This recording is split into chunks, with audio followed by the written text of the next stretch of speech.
Who is the most unexpected person you ended up dating? I went on a date with a guy who tried to rob me. 2 years ago, I returned home from my father's funeral. As soon as I opened the door to my apartment, a guy holding a crowbar came out from my kitchen holding my TV. I live in the city, so robberies are common.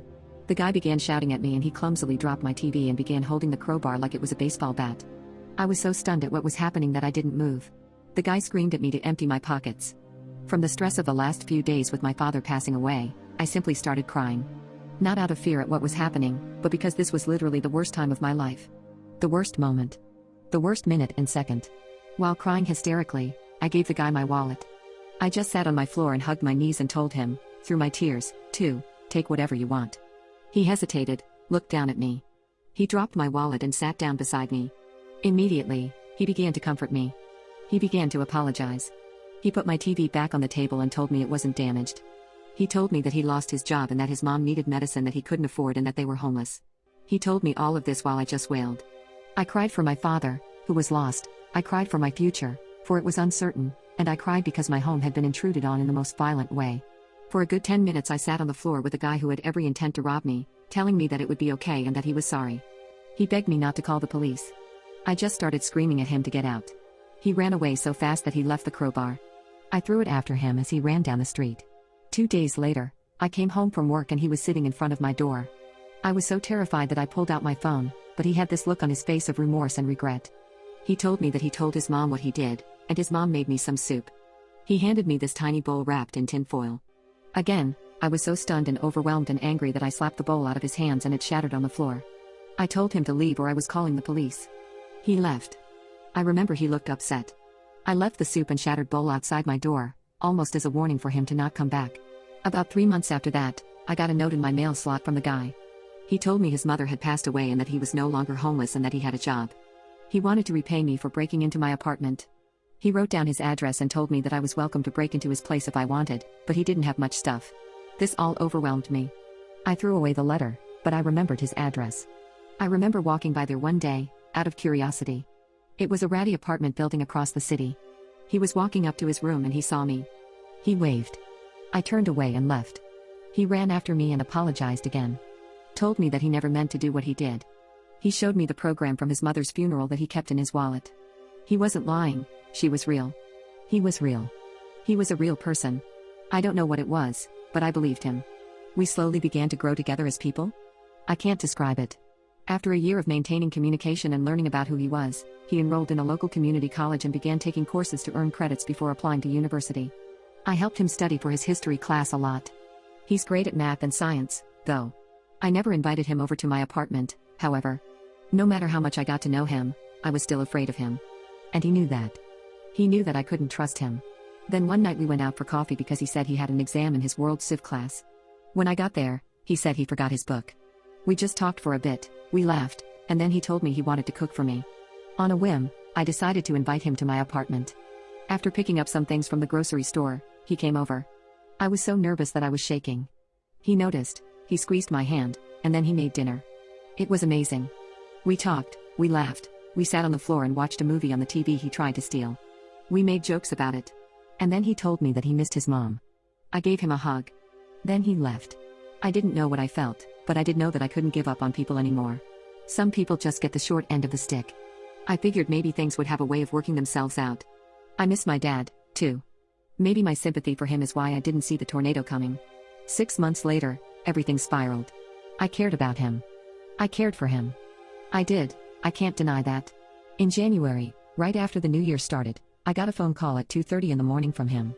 He was in jail. He and 2 of his friends were arrested for public intoxication and were in possession of substances. He wanted me to bail him out. I'm a teacher living on a teacher's salary. I said no, I couldn't. This is when things fell apart. Before then, he and I had been incredibly close. We spent Christmas together. I didn't have enough money for a plane ticket home, so I stayed in the city. He came over, we cooked, and watched movies. Before Christmas, we spent Thanksgiving together. I helped him study. I helped him get his finances in order. He had no idea how to do taxes and how to do all of the adult stuff, as he said. But I noticed I started doing things I didn't normally do. He would come over in the middle of the night, visibly panicked, and ask if he could stay with me. I let him, no questions asked. I stopped asking questions because I wanted to believe that he was good and everything was fine. He began asking me whether I would lie and claim not to know him if others inquired about him. This scared me, but I assumed it was about work stuff. I wanted it to be his work stuff. He was released from jail about a week later. He didn't talk to me. I called his apartment. Nothing. I came home from work one day and a woman was waiting outside my door. She appeared messy. She was wearing a tank top and flip-flops in mid-January in the Northeast. It was cold. When I tried to key into my apartment, she started verbally attacking me. She told me to stay away from him. Like she owned him. She told me that she knew what I did to him. And that I would get what's coming. She left. I was scared out of my mind. Before calling the police, I decided to call his apartment one last time. He answered. I told him about the woman. He apologized, said that he was seeing her. He didn't intend for her to come over and interfere. But that led me to another question. How did she know where I live? And how many others had he told where I lived? He hesitated before answering. I remember that. He just said he was sorry. I immediately packed an overnight bag, grabbed my most valuable items, and went to stay in a hotel. I used my emergency credit card because I no longer felt safe, because of him. I came back to my apartment the next day. Everything was fine. He came over to apologize. I told him to get out. I started crying. When I'm angry, I cry. He tried to hug me, but I remember picking up a dismantled IKEA shelf to protect myself. I demanded to know what he was doing. He told me he was selling substances. He told me that he had to do it because he knew people that would hurt him. Lies. I guess. I don't know. I told him to get out, I never want to see him again and so on. He got angry and then threatened to come back with his friends. I was racked with guilt for trusting him. He apologized again, and said he was sorry. I was questioning everything about him. I pushed him out and locked the door. The teaching program I'm a part of rotates teachers in and out of schools across the country. Last year I put in a request to move across the country to be closer to home. 2 weeks after this encounter with him, I found out that my request was accepted and I was set to leave in March. My apartment was broken into and vandalized in early February. At night, he would come and knock on my door. I would call the police, but he would always leave before they got there. His guys started harassing me. Nothing was ever stolen, just broken. They broke a glass bottle my dad made for me when I was 6. He knew how much that meant to me. It was shattered. The week before I left, I saw him outside my building. I called the police. He was walking over to me, and I remember having this fiery rage in me. It was this impassioned, red, angry heat that washed over me. I took my keys, which are on a lanyard, and I just started hitting him. I ended up cracking his eye socket. After he fell down, I started kicking him. I wanted him to die. I really did. Then I thought about what my dad would think. But then I realized. I'm not my dad. I will never be him. I'm different. This is different. People are different. Not all of them are good. But some of them are. I am good. I am a good person. When the police arrived and questioned him, they realized he was the one that was harassing me. He was wanted for a myriad of other charges. I never saw him again. Right now I'm sitting in my new apartment in a brand new city. It's warm. Rent is cheaper. I live in a neighborhood of old people. They're nice. They love that I teach kids. It makes them feel safe, I guess. Some days I leave my front door open and let in a breeze. I'm never afraid. The beach is literally a 7-minute walk from my back door. I'm happy. So I'm putting this to rest. It's done. It's over. I'm tired. Men in relationships, what was your most infuriating experience with the ugly best friend? My girlfriend's best friend called me a creep for admiring my girlfriend. I have been with my girlfriend for 9 months now. We have just introduced our friends to each other and everything is going smoothly. I think she's the one, to be honest. My girlfriend has a very pretty face. It's just perfect and I love watching her. She's very shy and blushes and gets flustered when I look at her for more than a few seconds. Whenever she catches me looking at her, she would try to evade my eyes or laugh nervously and kiss me to break the awkwardness. I've told her in the past that I just get a warm fuzzy feeling in the pit of my stomach whenever I catch her smiling. It's mesmerizing. Whenever she enters a room, it's like the entire place lights up. Not once has she never made me feel that I was being out of line or creepy. I always thought it's her shyness that was causing the awkwardness rather than my gaze and creepiness. But I will be honest here, her shyness adds to her charm and I find it very adorable that she's still so shy around me. Last night I was at a restaurant with her closest friends and my girlfriend was telling a story. She was telling the story and blushing. I didn't notice it, but I was probably gazing at her when all of a sudden her best friend shouted, "Would you stop being so creepy and stop ogling her? Can't you see that she's uncomfortable?" The loudest silence followed this and then my girlfriend said that she wasn't uncomfortable at all. Despite this, her best friend continued saying that she had noticed me staring at my girlfriend all evening and that it was very creepy. I then asked her, "Who am I supposed to look at when she's talking? You?" And she stayed quiet momentarily. I told her that she was my girlfriend and that I wasn't staring at a stranger, but then all the girls said that I was wrong. According to them, it is wrong to stare like this at a woman, even if she's your girlfriend. They claimed that I should at least have noticed how uncomfortable my girlfriend was. Another girl's boyfriend told them that was ridiculous and they rounded on him. It turned into a harassment discussion and I felt so embarrassed to be accused of being a creepy dude. I told them that my impression was that my girlfriend was nervous because she was telling a story and everyone was listening rather than being uncomfortable because of me ogling her. My girlfriend answered in the affirmative and said that she wasn't offended by me. Her best friend didn't want to drop it, however, so I just yelled at her to shut up. She went to open her mouth again and then I told her, "It's no wonder why you're single. Maybe you'd feel otherwise if you found someone who could tolerate you." The mood was ruined afterwards and we went our separate ways. When I got home, I texted my girlfriend that I was sorry for making her uncomfortable and flipping out on her friend. I told her that I wasn't being creepy on purpose. I just love her face. She told me not to worry about it and said that she wasn't uncomfortable at all. She told me that her friend had done similar things in her past relationships and apologized on her behalf as well. Am I the jerk for calling my daughter's father spineless and his girlfriend creepy over their name choice for their daughter? A little bit of context for you all, I ended up falling pregnant with my 10-year-old daughter during a drunken hookup with a friend in my mid-20s. Not the most glamorous or flattering truth, but it's the truth all the same. When we found out, we decided to keep the child and co-parent while remaining friends. We were never a couple and we didn't want to be one either. 4 years ago he began to date his long-term girlfriend and they moved in together last year. She fell pregnant and I've been supportive to them both as much as I could be without crossing any lines. I've encouraged my daughter to help out whenever she's staying with them during the pregnancy and to behave. I've also made it clear that I want the children to have a close relationship despite having different mothers. I've even said that if they were comfortable with it, on nights I have my daughter, if they ever want time alone, I'll babysit once they have the baby so my daughter can spend time with her sibling. All in all, I thought everything was great and I was excited for my daughter to have a sibling as she's always wanted one, but I had no interest in having another child. 3 days ago my friend and his girlfriend had a daughter. They asked me to bring my daughter to the hospital to meet her little sister yesterday, alongside others of the family. So I did exactly that, but when they introduced us to the baby I was shocked. They named her my daughter's name. My sister ruined my relationship, so I watched her world fall apart. So my sister Amy hates me. She is the golden child of our family. She was one of those kids that was literally good at everything. Dancing, singing, baking, acting, you name it. She was perfect at everything. And she loved to rub it in my face that she was always better than me. She was constantly 2 steps ahead of me. She tells me how everyone loved her more than they loved me. Over the years, I just became her little validation punching bag. She just thinks her life is this huge survival game where she's the star player, where the world revolves around her, and everyone around her are just her little psychics in the game. If I got a B and she got an A, it was the perfect opportunity for her to show how much better she was than me. Even marrying the only good guy in the neighborhood was an absolute trophy moment for her, because she knew he was my first love. I had always dreamed of us both getting away from this garbage hole and moving away to Spain together. As Amy realized that I really liked Jane, she wanted him at whatever cost, and she ultimately got him, like she always does. He fell in love with her the same way all of my family did. Unfortunately, Jane passed away. Amy was obviously heartbroken, but so was I too. But I had to put up this consoling front for my sister. And being completely honest, seeing how heartbroken she was over Jane's death made us grow closer together as sisters. To make sure she wasn't alone, I invited her to live with me and my boyfriend, Mike, for a few days. Mike and I had been with each other for about 2 years at this point. So Mike and I had just arranged a Valentine's trip to Hawaii together, and I really didn't want to leave Amy on her own since she was grieving so much about Jane. I convinced Mike to let Amy tag along on our Hawaii trip. 4 days before the trip I came home early.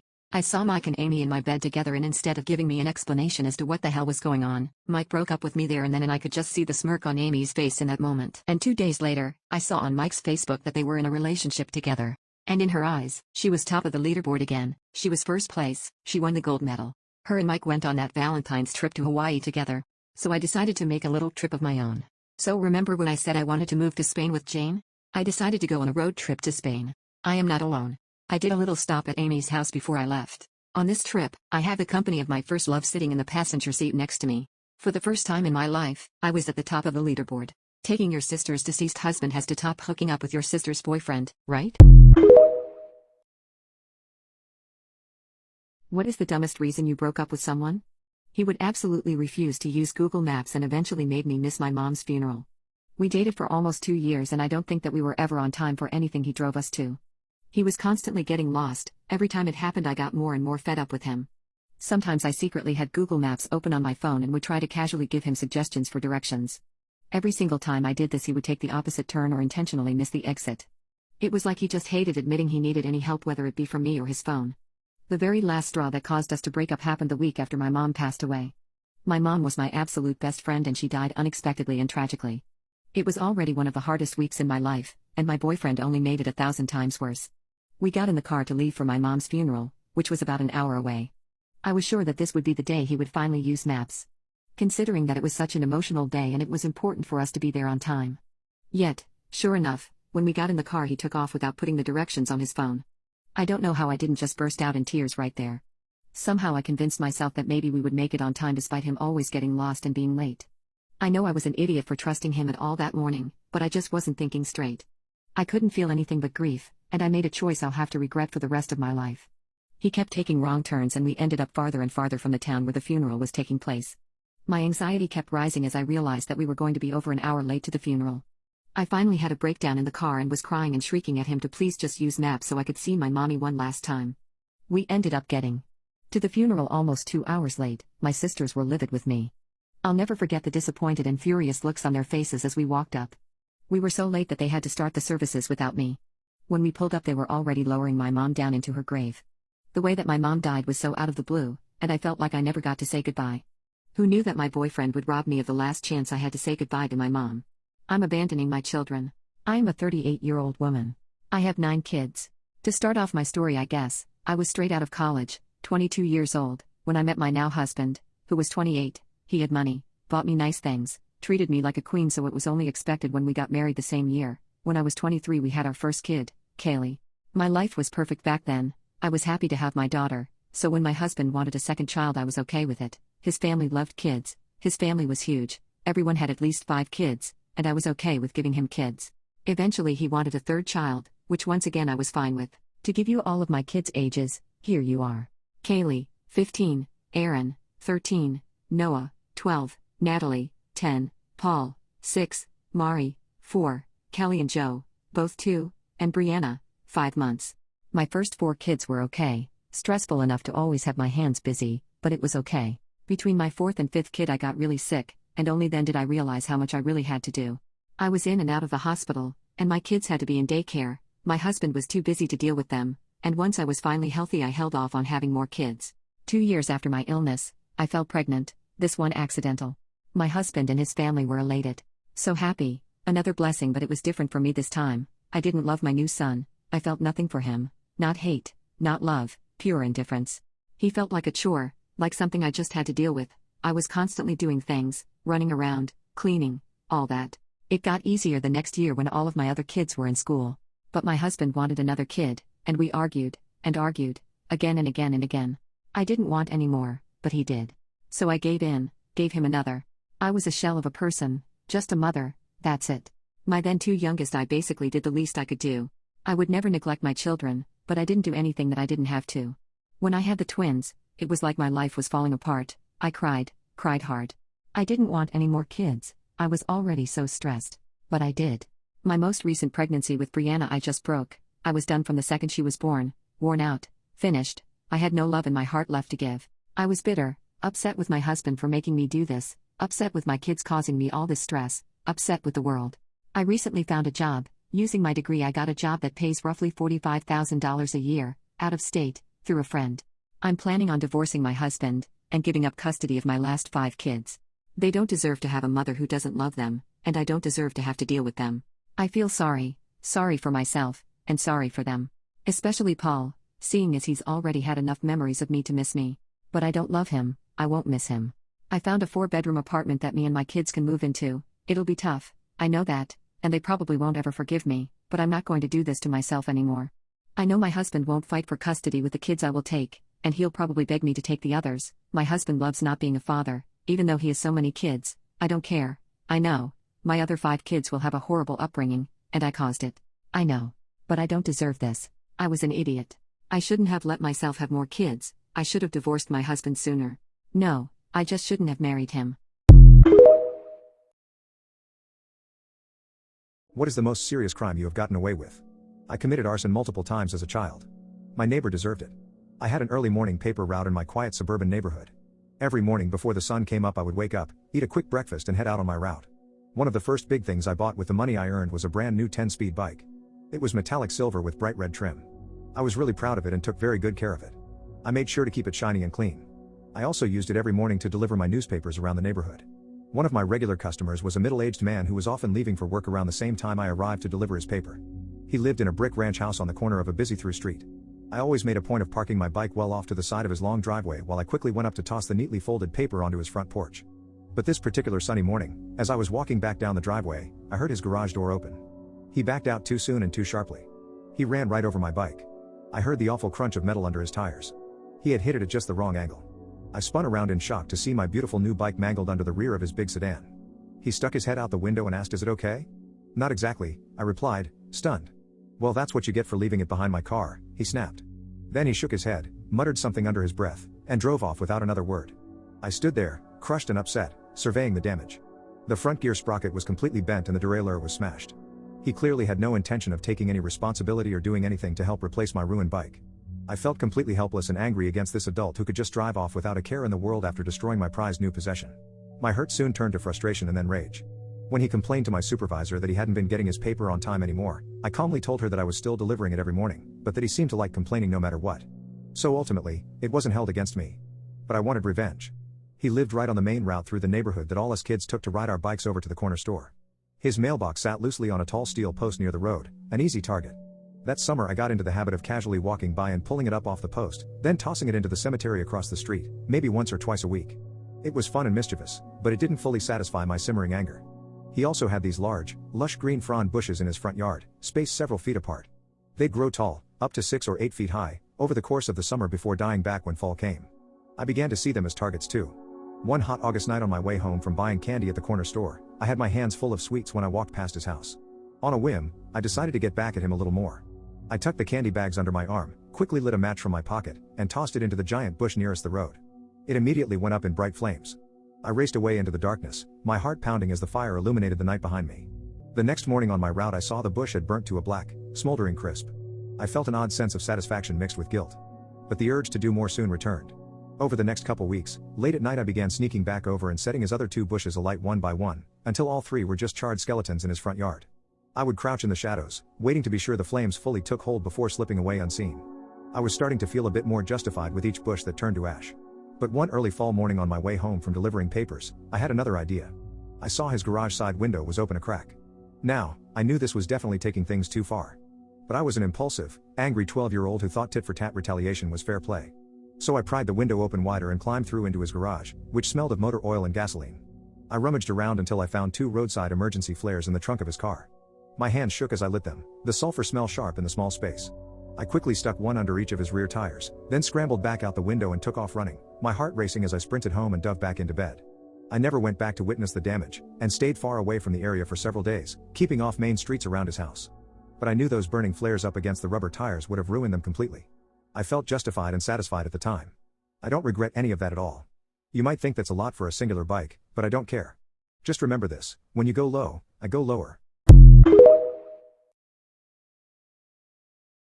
My BF was crying at this point, so I said to my teacher this: the next time you decide to talk about things that you know nothing about, don't do it in front of the entire class. What bewilders me even more is that my PE teacher also teaches my health class. I tried talking to my school coordinator about it, but they said Mr. Insert PE teacher's name / is allowed to have his own opinions. Beyond stupid, but at that point I knew that none of the other teachers would help me. Fast forward a few days and my PE teacher is away from school because he got a cold. He was gone for about 4 days. In those 4 days I got an idea. When he got back I would ask him why he was away from school. When he says that he had a cold I would say to him, well, I have a brother and he doesn't take that long to recover from a cold.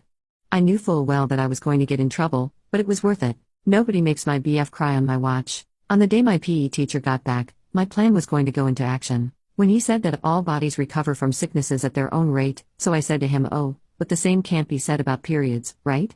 At that moment he realized what I was doing. He kept quiet because he knew that he had no arguments left. It felt so good, Lamau. But it doesn't end there. I decided that every time that he does something, I will say, well, my brother has blank and he doesn't do blank. It drives him insane and I don't plan on stopping until he apologizes. I know it's petty, but that's kind of the point of this subreddit, Lamau. Edit, I swear to God, if I see one more transphobe say be at MNC and HFP or IODS. Learn to read. I said that my BF is a trans male. He can have periods. End of discussion. Also, to the people calling my story fake, I do not care about what you think is real or not, just stop clogging up my notifications. What's the most disturbing secret you discovered about your parents? When I was 10 years old, my mom died due to diabetes-related health issues. Since then, it has just been my dad and me. He raised me as a single father, and I always saw him as an amazing parent. He taught me so many important life lessons and values. We bonded over our shared loss and grew very close during those years. It was just the two of us. Even though being a solo parent was incredibly challenging for him, he persevered and did his best to give me a loving, stable home. Though I now live abroad in Europe, I always look forward to my annual summer trip back home to the States to visit my dad. But this time, what should have been a pleasant reunion was ruined before I even unpacked my bags. When trying to plan my annual summer trip home this year, my dad gave me various excuses for why I couldn't visit. This struck me as odd since he usually looks forward to my visits. After some back and forth, he reluctantly agreed to let me come. When I got home, I immediately sensed something was off. My dad seemed on edge and distant. The house was completely changed and they had painted over the bathroom, which was the last thing that me and Mom had painted together before she had gotten sick. When I got into my childhood bedroom, I also noticed that almost all of the belongings that I had left had disappeared. I was upset, but I decided that it would be best to cry alone, work through my emotions, and speak to him later. To be fair, I was a mix of livid and heartbroken. That bathroom was where my mom taught me how to paint fish and coral. I was sobbing for a long time on my own, as I knew change was inevitable and it would happen eventually. My only thought was that he could have at least warned me. Also, there was the issue of my burlesque and cosplay costumes. I had left them at my dad's house because when I had originally moved, I could only take one bag and the essentials. I was slowly moving them back with me whenever I came to visit. The container in which they were all stored was filled with my cousin's clothes, and any remnants of them were lost, minus 3 corsets. When I talked to him about it later that night, he told me, "If you want, I'll take you back to the airport now." Yes, that is exactly what I wanted to hear, instead of an apology or just recognizing my feelings. This sent me into a spiral. I debated on tearing up everything that I had left in the house, but I held in the anger and the sadness. About 2 days later, we had a full-on fight while I was asking where he had put something. Dad bucked up to me, but I held my ground, not in the most graceful manner, as I was also sobbing and yelling back at him. He told me that this isn't my house anymore and that I don't make any decisions as to what he decides to do to it. He also said that he didn't want me home because every time I come home, all I do is bitch about things. Mind you, I was genuinely trying to be nice and just find something that had gone missing, but my dad has a horrible temper.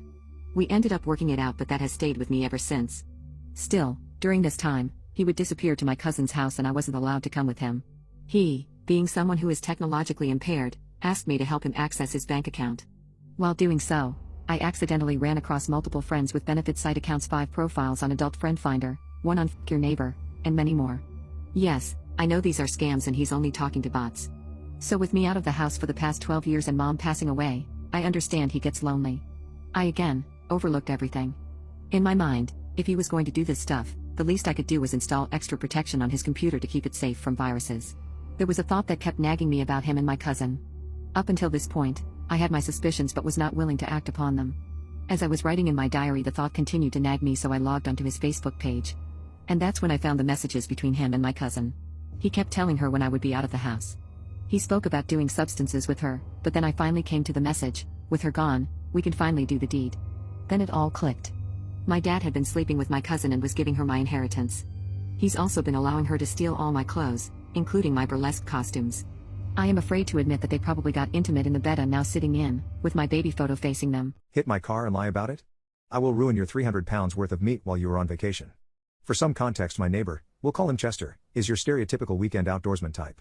He owns at least 10 different baseball caps, and they all have camo on them. He's one of those people. He drives a Jeep, and usually spends his weekends either hunting, fishing, or prepping for when the bombs drop. I tried to explain to him once that we were within the fallout range of a major city, so if it got hit we'd be screwed either way, but whatever. 2 weeks before the revenge, I came outside to see my car had a broken window on the passenger side, and that part of the frame was dented just above the door handle. I can tell immediately from the size and shape of the dent exactly what it was from. As I said, my neighbor, Chester, drives a Jeep, and mounted on his front grille is a cable winch he uses for pulling stumps and whatnot. It juts out almost 1.5 feet in front of the bumper and is made of solid metal. Anyone with a picture of the winch and the shape of the dent in my car could see SI that poop just from eyeballing it. The dent is almost identically shaped, and situated at the same height the winch was mounted. On top of that, Chester lives directly across the street from me, and he likes to back into his driveway.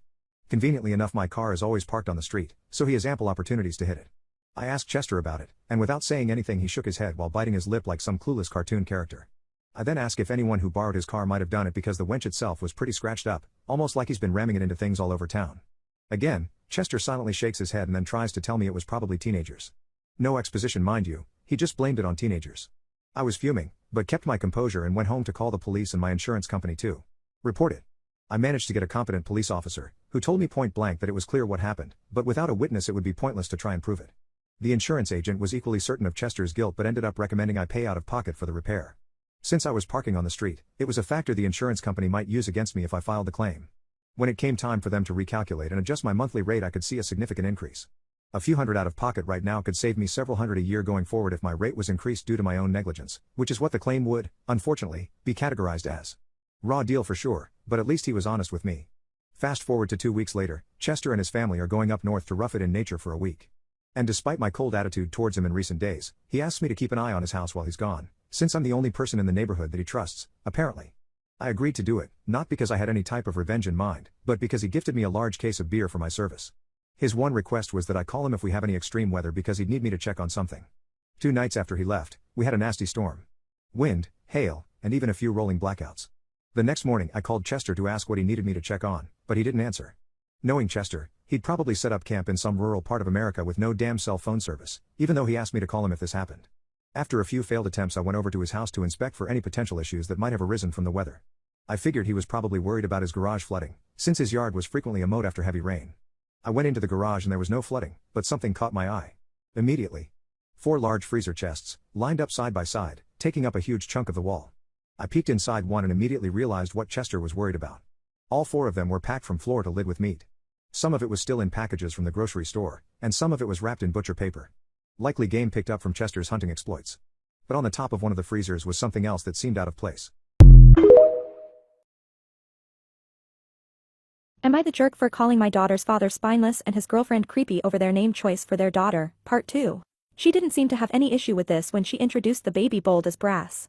My friend seemed uncomfortable and wouldn't look at me directly. I asked them what they were playing at which point my friend's father said he'd take my daughter down to the cafeteria to get something to eat and left with her.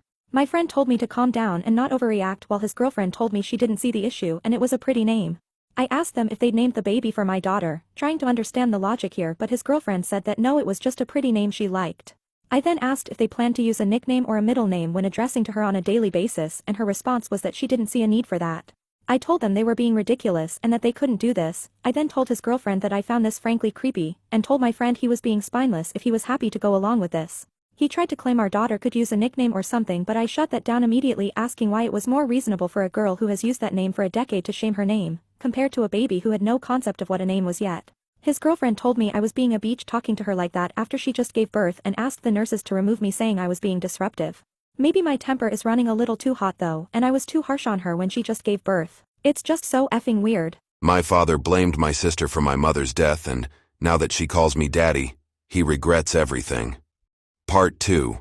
I then told her if she wanted she could call me dad, and since then she's been calling me daddy.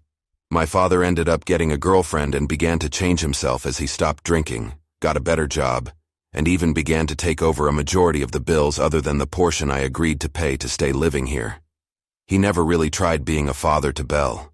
He did begin to eat breakfast with us, but that breakfast was spent in silence other than me and Belle talking. Fast forward to a few months ago on Belle's birthday. I had planned a party for her and invited her to preschool class. My father ended up attending as I guess his girlfriend thought it would be a good time to meet his daughter, as she was the one who looked excited to be here. Anyways, while she was opening gifts, I surprised her with one of those kids' electric cars. She screamed and hugged me, yelling how she loved me and called me Daddy. After the party and after the Belle was fast asleep, my father asked me what the hell happened. I was confused till he yelled, asking why his daughter was calling me Daddy. I asked him if he seriously didn't know why, and told him that I was the one who raised her. I bought her everything, I celebrated her first. I was the one who didn't abandon her. He was quiet and went to bed. Since then, he's tried to play father and talk to her, but he was a stranger to her. She was a sweet girl, so she entertained my father's conversation, but he could tell how awkward she felt, and it was clear it hurt him. Despite how selfish it is, I don't want their relationship to get better. After all, just as she saw me as her dad, I saw her as my daughter. I graduated college, and I'm looking for a better job so I can move Belle and I into our own home. I may be a bad person for enjoying my father's misery and regret realizing he ruined his chances in having a relationship with his daughter. But I'll never be as bad as him. You may like when your kid gets to that age and you no longer have any privacy, and regret realizing he ruined his chances in having a relationship with his daughter. But I'll never be as bad as him. You may like when your kid gets to that age, and you no longer have any privacy. My parents are trying to force me into a relationship with their friend's daughter. 2 years ago, I completed law school.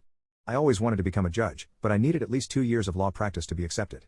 I didn't care where I would work, as long as I got that requirement filled, but my parents have some network in their city, so I got a job offer at a law firm in my hometown and my folks were thrilled to see me back at home with them. Last year, I met Sam. I was almost completing my practice time in the firm and had the judge exam. She was a daughter of one of the clients who was a big friend of my parents and she came along to the meeting. She was beautiful, with a great smile all the time. I was professional the whole time, so didn't pursue any personal conversation. Her father wanted a contract with another party and I was responsible to draft the document. When I finished the task, me and my boss were invited to a cookout hosted by the client. At the event, we hung out for a couple hours before I was tricked into helping Sam grab more beers at the store. We had small talk during the drive and she asked me out on a date. I kindly rejected her because it wouldn't be good to mix the personal and professional roles, and if I passed my exam, I could be transferred to be a judge anywhere in the state, so I didn't have any certainty relative to my future. We came back with an awkward silence that drove back. At the client's house, I waited a little longer before excused myself home. While I was studying for my exam, I didn't go out on dates. I was totally focused on my goal. I couldn't see myself failing. The following months were kind strange. I would work like usual and get home to study for the exam. During the weekends, I would be inside my room all day studying, but Sam and her father would come by to visit my parents. They wanted me to chat with them, but I always excused myself.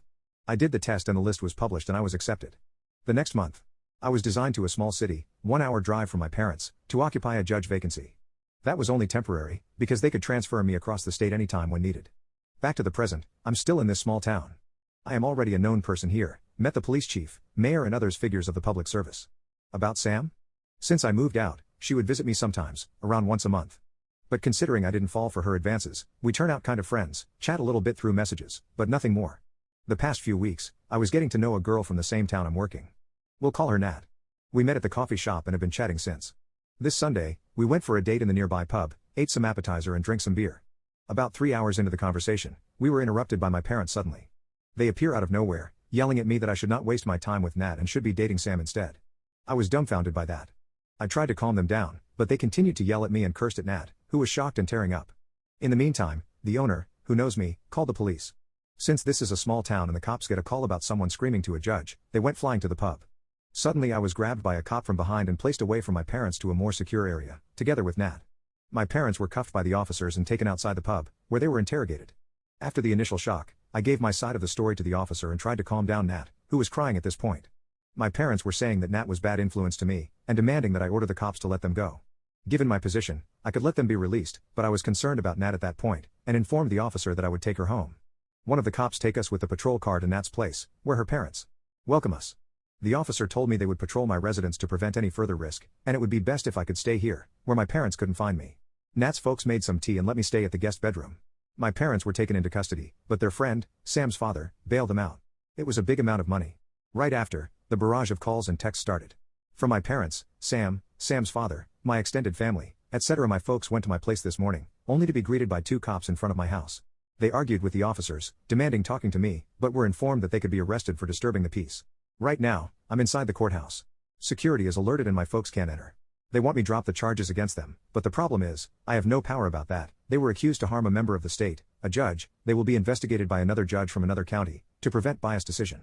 In my country, their action can vary from a simple assault, with some fine and re-education time for no more than a year, or they can be charged with terrorism, with jail time no less than a decade. At the same time, they are my folks. I love them and want to help them the same way they did to me my whole life.